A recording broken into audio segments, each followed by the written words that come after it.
The economic paradigm we live in now is a Ponzi scheme. Nothing grows forever. It's not possible. As a great psychologist James Hillman wrote, the only thing that grows in a human body after a certain age is cancer. People are basically vehicles to just create money, which must create more money to keep the whole thing from falling apart, which is what's happening right now. There are really only two things anyone needs to know about the monetary system. 1. All money is created out of debt. Money is monetized debt, whether it materialized from treasury bonds, home loan contracts, or credit cards. In other words, if all outstanding debt was to be repaid right now, there would not be $1 in circulation. And 2. Interest is charged on virtually all loans made, and the money needed to pay back this interest does not exist in the money supply outright.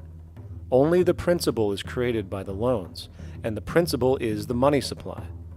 So, if all this debt was to be repaid right now, not only would there not be $1 left in circulation, there would also be a gigantic amount of money owed that is literally impossible to pay back, for it does not exist.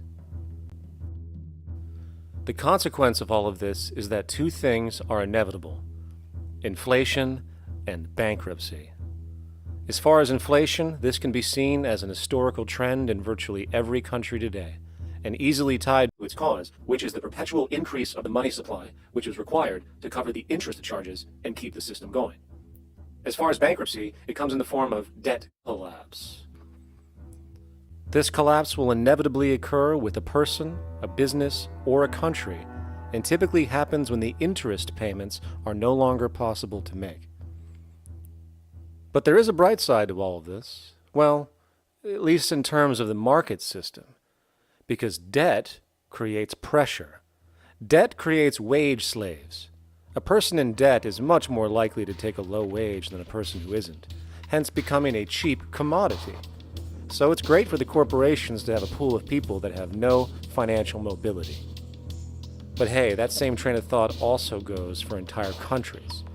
The World Bank and the International Monetary Fund, which mostly serve as proxies for transnational corporate interests, give gigantic loans to troubled countries at very high interest rates, and then, once the countries are deeply in the hole and can't pay, austerity measures are applied, the corporations swoop in, set up sweatshops, and take their natural resources.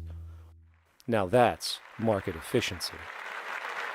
But wait, there's more. You see, there's this unique hybrid of the monetary and market system called the stock market, which rather than, actually produce anything real, they just buy and sell money itself. And when it comes to debt, you know what they do? That's right, they trade it.